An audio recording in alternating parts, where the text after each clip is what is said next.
اور پھر اس کے بعد گفتگویں شروع ہوئیں اور سب کچھ ہوا، اور اس وقت ان کا اپنا چہیتا جو تھا مشرف برسر اقتدار تھا۔ امریکہ خاص طور پر اس سارے معاملات کے اندر وقت کے ساتھ ساتھ اپنے جو ہیں وہ سیکرٹس جو ہے وہ ڈسکلوز کرتا رہتا ہے۔ جنرل کیانی نے جس وقت ایکسٹینشن لی تھی تو اس ایکسٹینشن کے اوپر باقاعدہ اس بات کو ثابت کرنے کے لیے کہ یہ ایکسٹینشن جو ہے یہ آصف علی زرداری یا یوسف رضا گیلانی نے نہیں دی، یہ بنیادی طور پر ہم نے اپروو کی تھی، اور خاص طور پر یونس کی سینٹ کمیٹی نے اس کو منظور کیا تھا۔ ڈائریکٹوریٹ ایس جو کتاب ہے اس کے اندر یہ ساری تفصیل دی گئی ہے۔ امریکہ نے ایک اور راستہ بھی نکالا ہے کہ ایک اخبار کے ذریعے یا اس کے علاوہ کسی اور کتاب لکھوا کر جو ہے بتایا جائے کہ ہم نے اس وقت کیا کیا تھا، اور اس کتاب کو پھر کوئی ڈینائی نہیں کر سکتا کیونکہ وہ حقیقت میں مبنی ہوتی ہے۔ جارج ٹینن جو ہے امریکی CIA کا سب سے اہم ترین آدمی رہا ہے، جو سب سے لانگسٹ ٹینور تھی۔ آج بھی جو وفاداریوں کا تمغہ دیا جاتا ہے کہ جو کہ محمد بن نائف کو دیا گیا تھا، اور وہ اس کا نام ہوتا ہے کہ George tenants medal for democracy and پتہ نہیں کیا 2-3 چیزیں اس میں۔ اب تو اس کے اندر انہوں نے دہشت گردی کے خلاف بھی اینٹی ٹیررزم اس میں شامل کر دیا ہے، ان کی خدمات کے بارے میں دیا جاتا ہے۔ تو جارج ٹینن نے کہا تھا کہ اب وقت گزر گیا کہ ہم یہ کہیں کہ جی امریکہ اب خفیہ رکھیں، اب بتاؤ جو کچھ ہم نے کیا ہے، اور کہو جس نے جو ہمارا جو کچھ کرنا ہے، ہمارا بگاڑنا ہے بگاڑ لے، ہم یہ کر رہے ہیں اور ہم یہ کرنے چلے جا رہے ہیں، بلکہ پہلے ہی وارن کر دو کہ ہم یہ کرنے والے ہیں۔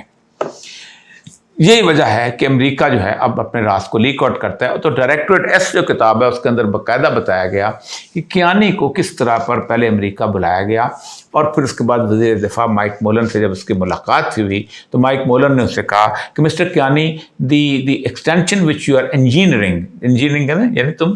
چکر چلا کے جو ایکسٹینشن لے رہے ہو، we will certainly support you because you are the real ruler of Pakistan, تم پاکستان کے صحیح رولر ہو، لیکن ایک بات ہے کہ تمہاری اس کی اپروول ہمیں چاہیے، ہم اپروول اس کی دے دیں گے، لیکن تمہیں ایک دفعہ پریزیڈنٹ سے ملاقات کرنی ہے۔ تو وہ لکھتا ہے کہ پریزیڈنٹ سے ملاقات پروٹوکول میں نہیں ہو سکتی تھی کیونکہ امریکن پریزیڈنٹ جو ہے صرف president head of the state سے ملتا ہے۔ تو کیانی صاحب کو بڑی خاموشی کے ساتھ ایک اورنج روم کے اندر بٹھایا گیا۔ اگر آپ نے وائٹ ہاؤس اب تو پتہ نہیں کھلا ہے کہ نہیں، جب میں 1996 میں گیا تھا تو اس وقت وزٹ کرائی جاتی تھی، تو اورنج روم وغیرہ سوائے اوول آفس کے باقی سب جگہ آپ وزٹ کر سکتے تھے۔ تو اورنج روم میں اس کو بٹھایا، تو پریزیڈنٹ اوباما جب گھومتے گھامتے اچانک وہاں سے گزر رہا تھا تو اچانک اس نے اس کا دروازہ کھولا اورنج روم کا اور کہا، ہو mister Kayani you are here. تو مسٹر کیانی کے ساتھ اس کی ملاقات کرائی گئی، اس کو کہا گیا کہ ہم نے سینٹ کی کمیٹی سے اس کی اپروول لے لی ہے۔ موجودہ سائفر جو ہے یہ اتنی جلدی کیوں آ گیا، امریکہ کو ایسے جلدی کیا پیش آئی، اور یہ سائفر بھی بالکل ویسے ہی اس طرح کی سینٹ کمیٹی کے حساب سے ہوا کہ اس سائفر کو بنیادی طور پر سائفر جو ہے یہ ملاقات ہے، اور اس کی ایک رودات ہے جو کہ اس گفتگو کی جو کہ امریکن ایمبیسڈر نے پاکستان کو بھیجی۔ بار بار بتایا کہ سائفر بنیادی طور پر ایک زبان ہے کہ جس کے اندر کوئی سیکرٹ میسج بھیجنا ہو تو وہ یہاں بھیجا جاتا ہے، اس کو کبھی آپ ایک انگما مشین ہے اس کے اندر ڈال کے نکالا جاتا ہے، یا پھر سائفر کوڈ ہوتا ہے اس سے اس کا ترجمہ کر لیا جاتا ہے۔ تو بنیادی طور پر یہ ملاقات ہے جو کہ assistant secretary of the state Donald Lu اور سفیر پاکستان جو ہے اسد مجید کے ساتھ ہوئی ہے۔ اس کے پہلے 2 مارچ کو، یہ 5 کے 6 مارچ کی بات ہے، 7 کو سائفر لکھا گیا ہے، 2 مارچ کو ڈیوڈ لو جو ہے اس کو سینٹ فارن ریلیشنز کمیٹی کی ہیئرنگ کا سامنا کرنا پڑا، اور اس کے اندر ایک ان کے سینیٹر تھے کرس وان ہالینڈ، اس نے کہا کہ recent decision by Pakistan to abstain from the United Nations resolution condemning Russia's role in the conflict، یہ تو کیا ہو رہا ہے، پاکستان کو ہم نے اتنے پیسے ویسے دیے ہیں، اور پاکستان جو ہے اقوام متحدہ میں جو روس کی حملے کی اوپر ہم نے قرارداد مذمت پیش کیا، اس سے پاکستان abstain کیوں کیا ہے؟ The Prime Minister Khan has recently visited Moscow and I think we are trying to figure out how to engage specifically with the Prime Minister falling the dead sea. تو اس نے کہا کہ یہ فارن آفس کیا کر رہا ہے، انہوں نے ابھی تک امریکی پاکستان کی گورنمنٹ کے ساتھ جا کے بتایا کیوں نہیں کہ ماسکو کے وزٹ کر رہے ہیں، ہمیں تو لڑائی کے اندر پڑے ہوئے ہیں۔ اس کے بعد پھر وہ کہتے ہیں کہ ہماری ملاقات ہوئی، اور اس ملاقات کے اندر مختلف قسم کی انہوں نے گفتگو کی، جس کو گفتگو کے بارے میں وہی باتیں ہیں کہ عمران خان جو ہے وہ جلسوں میں دہراتے رہے کہ یہ بنیادی طور پر مجھے کہا گیا کہ تم ہماری حکومت کو، اب پتہ نہیں کس کو کہا گیا، یہ بہت بڑا سوال ہے۔ لیکن اس سے پہلے میں اس جائزہ لینا چاہتا ہوں کہ عمران خان کی حکومت کو اتارنے کے لیے وہی ہتھ کنڈے استعمال کیے گئے جو امریکی CIA جو ہے اس سے پہلے مختلف قسم کے جمہوری حکومتوں کو اتارنے کے لیے کرتے تھے، کہ اس کو ذرا سا پتہ چلے کہ یہ بہت شاندار قسم کا ایک جمہوری رویے سے ہم نے اس کو اتارا ہے، اور یہ سیکرٹ کاغذ جو ہے پیچھے رہے۔ اب دیکھیں، آپ اندازہ کریں کہ جو 1953 کے اندر 19 اگست 1953 کو الیکٹڈ پرائم منسٹر مصدق جو ہے، اس کی پہلی کو تھی جو انہوں نے CIA نے کی 72 کوز کے اندر، اس کو انہوں نے اتارا تھا۔ 12 جولائی 1952 کو یہ شخص پر اقتدار آیا، اور جب اس نے آئل کو نیشنلائز کرنا شروع کیا، ریفائنریز کو نیشنلائز کرنا شروع کیا، تو انہوں نے وہاں پر لوگوں کو خریدنا شروع کیا، اور ایرانی پارلیمنٹ کے اراکین جو تھے اپوزیشن کے، ان کو خریدا، اور کچھ پارٹی کے ارکان راجہ ریاض ٹائپ، اور وہاں کے راجہ ریاض جو تھے ان کو خریدا گیا، اور ان کو خاص طور پہ کہا گیا کہ آپ اس کے خلاف نوٹ آف نو کانفیڈنس لے کے آئیں، اور 12 جولائی 1952 کو آنے والا شخص جو تھا، یہ صرف 11 مہینے کے بعد 19 اگست کو اس کو اتار دیا گیا، اور اس کو اب تو پورے کے پورے پیپرز، اس طرح کے سیکورٹی پیپر جو میرے ہاتھ میں ہیں، ان سیکورٹی پیپرز کے اندر تفصیل درج کی گئی ہے کہ کون سا بکا تھا، کون سا MNA بکا تھا، کون سا بندہ تھا جس نے اس کے ساتھ دیا تھا۔ دوسری جو اسی طرح کی تھی وہ لممبا جو تھا، وہ کانگو، یہ شخص جو تھا، یہ 24 جنوری 1960 کو یہ اس میں آیا، 24 جون 1960 کو یہ شخص جو تھا یہ وہاں پر آیا، اور آپ اندازہ کریں کہ صرف 2 مہینے کے اندر اندر، اور اس شخص کی سزا یہ تھی کہ اس شخص نے سوویت یونین کے ساتھ اپنی گفتگو شروع کی تھی، اور اس کے وزٹ کا پلان صرف کیا تھا۔ عمران خان تو سوویت یونین جا چکے تھے، تو 5 ستمبر 1961 کو اس کے خلاف بھی وہ تمام تر لوگوں کو اکٹھا کیا گیا، اور اکٹھا کر کے ان کو خریدا گیا، اور اس کے خلاف کو کی گئی، اور اس نے بیلجیم، چونکہ بیلجیم کی کالونی تھی تو بیلجیم کی حکومت جو ہے اس کو ساتھ شامل کیا گیا، کیونکہ یورپی یونین جو ہے، یورپ کے ممالک جو ہیں وہ 1945 کا مکمل طور پہ امریکی غلامی میں آ چکے ہیں مارشل پلان کے بعد، کیونکہ امریکہ نے ان کو اس زمانے میں مدد کی تھی جب وہ بالکل تباہ و برباد ہو گئے تھے سیکنڈ ورلڈ وار کے بعد۔ 5 ستمبر 1961 کو 24 جون کو 61 کو وہ شخص جو ہے یہ وہاں سے گیا ہے، 5 ستمبر کو اس کو 60 کو ختم کر دیا گیا، اور پھر اس کے بعد اس شخص نے وہاں پر جلسے جلوس نکالنے شروع کر دی، اور یہ انتہائی پاپولر لیڈر تھا، زبردست قسم کا۔ اس شخص کو ایک جگہ پہ اغوا کیا گیا، اغوا کر کے لے جایا گیا، اور آپ حیران ہوں گے کہ 50 لکھا پیپرز میں آتا ہے کہ 50 لوگوں نے بیک وقت اس لوگوں کے جو مقبول ترین پرائم منسٹر کو گولیاں ماری، یعنی اس وقت کلاشنکوف نہیں ہوتی تھی، ہم سوچا ہوگا 30 گولیاں اب جو اکٹھی نکلتی ہیں، تو 50 رائفلوں سے مختلف گولیاں اس کو ماری گئی ہیں، اس کو چھلنی کر کے اس کو پھینک دیا گیا، اور اس کے بعد کئی سالوں تک لممبا جو تھا اس کے مرنے کے بعد کانگو میں امن نہیں ہو سکا۔ اب ہم جب جوان تھے اس زمانے میں بھی کانگو کے اندر ظلم کی داستانیں اور چیزیں ہم پڑھا کرتے تھے۔ یہ 2 مثالیں میں نے آپ کے سامنے پیش کی ہیں، اس طرح کی کئی 72 مثالیں ہیں۔ اب اس صورتحال کے اندر عمران خان کے بارے میں اب پورا سینیریو کو دیکھ لیں کہ 2 مارچ سے پہلے ہی امریکنز جو تھے وہ مختلف قسم کے ایکٹیو ہو چکے ہوئے تھے۔ آپ نے دیکھا ہوگا کہ امریکن ایمبیسڈر مریم نواز سے بھی ملاقات کر رہی ہے، اور پشاور بھی جا رہی ہے، اور باقی لوگوں سے پھر یورپی یونین کے لوگ بھی جس سے وہ ملاقات کر رہے ہیں۔ اس کے اندر جو اہم ترین بات یہ ہے کہ اس کو بہانہ یہ بنایا گیا کہ اس نے اس کا وزٹ کیا روس کا۔ اس کے بارے میں ایک بات بتاؤں کہ اس وقت فورن سیکرٹری جو تھیں تیمینا جنجوا تھیں، جو میری بیچ میٹ تھیں، تو ایک پروگرام کے اندر اسی وزٹ کے اوپر میں نے ان کو اپنے کال پہ لیا، اس وقت سوئٹزرلینڈ میں تھیں، تو انہوں نے کہا کہ یہ پلان جو ہے یہ تو بہت پہلے ہو چکا ہوا تھا، اور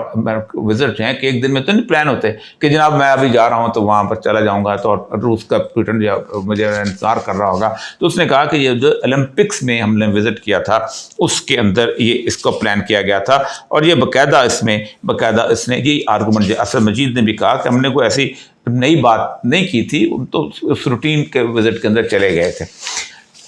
باوجود اس سر میں اس کی ڈیٹیل میں نہیں جانا چاہتا، بہت خوفناک بڑی عجیب و غریب ڈیٹیل ہے، وہی باتیں ہیں کہ کہا گیا کہ دیکھیں ہم بہت ناراض ہیں، اور پاکستان جو ہے اس کے بارے میں ہمیں بہت تکلیف ہے کہ ہم نے اتنی انویسٹمنٹ کی ہوئی ہے اور آپ یہ کر رہے ہیں۔ اور ہم ایک بات بتاؤں آپ کو کہ جو ڈونلڈ کہتا ہے کہ آپ کی یہ جو موو ہو چکی ہے، اب یہ موو کو اپنے طور پہ سمجھ رہا ہے کہ جیسے اسد زرداری نے خود ہی کر لی تھی، شہباز شریف نواز شریف نے خود ہی کر لی تھی، حالانکہ خود تمام امبیسڈرز مل رہے تھے، یہ اگر کامیاب ہو گئی تو ہم آپ کو بخش دیں گے، آپ کو معاف کر دیا جائے گا، لیکن اگر نہیں ہوئی تو پھر آپ سوچیں کہ آپ کو کس قسم کے خوفناک قسم کے نتائج دینا پڑیں گے۔ یہ دیکھیں، I resolve Pakistan would be marginalized by its western allies. I cannot tell how this will be seen by the Europe, but I suspect their reaction will be similar, Lou said, adding that the Khan could face isolation by the Europe and US should he remain in office. اگر وہ office میں رہتا ہے تو وہ isolation face کرے گا۔ یہ براہ راست مداخلت جو تھی یہ کوئی نئی نہیں تھی۔ آپ خود سوچیں کہ جس وقت لیاقت علی خان کو شہید کیا گیا ہے، اب سیکورٹی پیپرز کہتے ہیں کہ ہم نے کیسے اس کو پلان کیا تھا اور کیسے ہم نے افغانستان سے لوگوں کو لے کے آئے تھے اور کیسے ہم نے اس کو رشین شیپ دینے کی کوشش کی تھی کہ اس کو تو روس نے اور افغانستان نے مارا تھا، اور پاکستان کے ایک برادر ملک افغانستان کے ساتھ مستقل دشمنی کر دی تھی کہ جناب یہ تو افغانی جو ہیں ہمیں مارنے آتے ہیں، کس طرح سید اکبر کو پھر اس کو قتل کیا گیا تھا۔ پھر اس کے بعد اگلی صورتحال جو ہے اس کے اندر آپ 71 کا میں نے آپ کو بتا دیا کہ 71 کے اندر کس طرح اس سیکورٹی پیپرز کہتے ہیں کہ ہم سمجھتے تھے کہ اب یہ علیحدہ ہو جانا چاہیے، ہم نے چین کو بھی ایک خط لکھا اور چین نے بھی بالکل مدد نہیں کی، اور ہم نے روس کو بھی مدد لکھا کہ آپ کچھ انڈیا کو سمجھائیں، لیکن ہم نے خود انٹرونشن نہیں کی کیونکہ ہم سمجھتے تھے کہ مشرقی پاکستان اب سے علیحدہ ہو جائے گا۔ 65 وار میں ہم سیٹو اور سینٹو کے امریکہ کے ساتھ تھے، لوگ سیٹو اور سینٹو کے اس کے اندر امریکہ ہم جب 65 کی وار کے اندر آئے تو امریکنس نے ہمیں کہا کہ نہیں، بالکل نہیں، آپ اس کو ہم تمہیں اسلحہ نہیں دیں گے، انہوں نے اسلحہ بند کر دیا۔ بلکہ 1962 میں جب چین نے مغربی پاکستان انڈیا پر حملہ کیا تھا تو چین کا جو اس کا تھا وزیر خارجہ وہ یہاں آیا اور اس نے کہا کہ آپ کشمیر کے اوپر حملہ کر کے لے لو، تو امریکنس پہنچ گئے تھے، انہوں نے کہا تھا کہ چین کو ابھی لڑنے دو، ہم آپ کو کشمیر لے دیں گے۔ تو امریکن کی بے وفائیاں جو ہے یہ مستقل چلی آ رہی۔ ضیاء الحق نے جب ان کی حکومت کو نہیں ماننے سے انکار کیا تھا تو ان کو اس طیارے کے اندر 17 اگست کے اندر شہید کر دیا گیا، کیونکہ ظاہر بات ہے وہ سمجھتے تھے کہ اب یہ اس ہمارے لیے بہت بڑا خطرہ بن سکتا ہے۔ تو لممبا کو شہید کر دیا گیا، مصدق کو اتار کے جیل میں ڈال دیا گیا، عمران خان کا حشر بھی بالکل ویسا ہوا۔ یہ تمام ہوتی رہیں لیکن ہم ایجیٹیٹ نہیں کرتے تھے۔ ہم نے لیاقت علی خان کے کہنے کے اوپر امریکہ کے سامنے کی شہادت کے اوپر امریکہ کے سامنے احتجاج نہیں کیا، ہمارے بارے میں کہا گیا کہ چلو ٹھیک ہے، یہ تو بس ٹھیک ہے، یہ تو چپ ہو جاتے ہیں۔ ہم نے 71 کا انسیڈنٹ پی لیا، ہم نے کوئی بات نہیں کی۔ ہم نے 65 وار کے اندر آپ سوچیں کہ فارن آفس کے ذرائع کہتے ہیں کہ جب جنرل افتخار جو تھے ملک جو تھے وہ آگے بڑھ رہے تھے تو امریکنز نے کہا کہ تم تو دلی پہنچ جاؤ گے 3 دن کے اندر، افطار کے اندر جنگ کو روکو۔ ہم اس کو پی گئے، ہم نے نہیں بتایا۔ اس کے بعد ہم ضیاء الحق کے اس شہادت کو پی گئے۔ ہم اس کے بعد بھی مختلف قسم کی حکومتیں جو بدلتی رہی ہیں، جس طرح کونڈیزا رائس کہتی ہے کہ ہم نے مشرف کو کہا بسم اللہ اب وردی اتارو اور بھاگو، اب ہم بے نظیر کو لانا چاہتے ہیں، ہم اس کو پی گئے۔ ہم نے بے نظیر کی اب پتہ نہیں کب پیپرز میں آتا ہے لیکن دنیا پوری کہتی ہے کہ بے نظیر کی شہادت کے اندر بھی کانسپریسی امریکہ کی تھی، لیکن عمران خان نے جیسے ہی اس کو لہرایا تو عمران خان ان کے لیے لممبا ثابت ہو رہا، اور لممبا کے بارے میں ان کی وہی ہے کہ کسی نہ کسی طریقے سے اس کو ختم کیا جائے۔ کیا امریکی کامیاب ہوتے ہیں ختم کرنے میں یا نہیں ہوتے، یہ بہت بے معنی سوال ہو کر رہ گیا۔ سوال یہ ہے کہ کیا پاکستانی قوم نے اگلے 75 سال بھی ایسے ہی گزارنے ہیں؟ کیا ہماری قسمت میں غلامی لکھی جا چکی ہے؟ کیا ہماری قسمت میں ان 2-3 ہزار لوگوں کو جو اس ملک میں حکمران ہیں، جو امریکہ کے ہاں اپنے آپ کو بیچ کے آ جاتے ہیں، کیا انہیں پاکستان کا پورا ملک بیچنے کا اختیار ہے؟ سوچیے گا ضرور۔ اجازت دیجیے، اللہ نے کے بعد۔